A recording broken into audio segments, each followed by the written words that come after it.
है ना? ठीक कहते हो, मैं उससे बात करूंगी।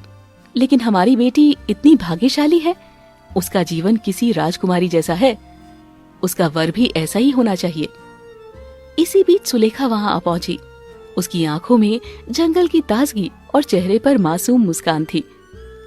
अरे बेटा सुलेखा, क्यों? कहाँ से आ रही हो? क्या तुम फिर से जंगल में घूमने गई थी क्या बेटा? हाँ बाबा, वहाँ की हरियाली और शांति मुझे बहुत भाती है। जमींदार कुछ कहने ही वाला था कि अचानक एक घोड़े की टापों की आवाज ने सबका ध्यान खींचा। एक सुंदर तेजस्वी राजकुमार वहाँ आ पहुँचा।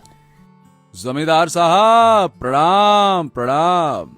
मैं राजकुमार आदित्य हूँ, केशव नगर राज्य के राजा विक्रम का बड़ा पुत्र।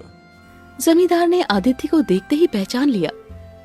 मैं कुछ दिनों से आपकी पुत्री सुलेखा को देख रहा हूँ। वो मुझे बहुत भा गई है। मैं चाहता हूँ कि वो मेरी पत्नी बने।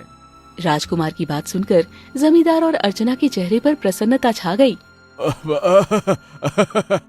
राजकुमार, भला इससे बड़ा सौभाग्य मेरे लिए क्या हो सकता है कि मेरी बेटी एक राजकुमार की पत्नी बने।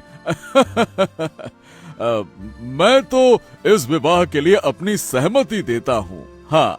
कुछ ही दिनों में राजकुमार आदित्य और सुलेखा का विवाह बड़ी धूमधाम से संपन्न हो गया। पूरे नगर में इस विवाह की चर्चा होने लगी। जमींदार और अर्चना के लिए ये गर्व का क्षण था। सुलेखा, जो कभी कूड़े के ढेर पर मिली थी, अब एक राजमहल की रानी बन चुकी थी। उसका जीवन ऐश्वर्य और वैभव से भर गया। सुलेखा, जो कभी सादगी और मासूमियत की मूरत थी, राजकुमार आदित्य की पत्नी बनने के बाद अहंकारी और घमंडी हो गई। उसका हर आदेश अब कानून बन चुका था। महल में ऐश्वर्य और वैभव के बीच भी सुलेखा को संतुष्टि नहीं थी। उसे अपने राजसी जीवन को और बढ़ाने की लालसा थी। एक दिन सुलेखा राजमहल के आलीशान कक्ष में बैठी थी। तभी राजकुमार आदित्य धीरे से कमरे में दाखिल हुआ। सुलेखा, सुलेखा, अब तुम बहुत सुंदर लग रही हो। धन्यवाद आदित्य, मगर मैं तुमसे एक बात कहना चाहती हूँ। क्या बात है सुलेखा? बोलो। मुझे एक दासी की आवश्यकता है। एक ऐसी दासी जो सिर्फ मेरी ही सेवा करे, जो मेरी बातों को बिना किसी सवाल के माने। मगर महल में तो पहले से ही बहुत सी दासियां हैं।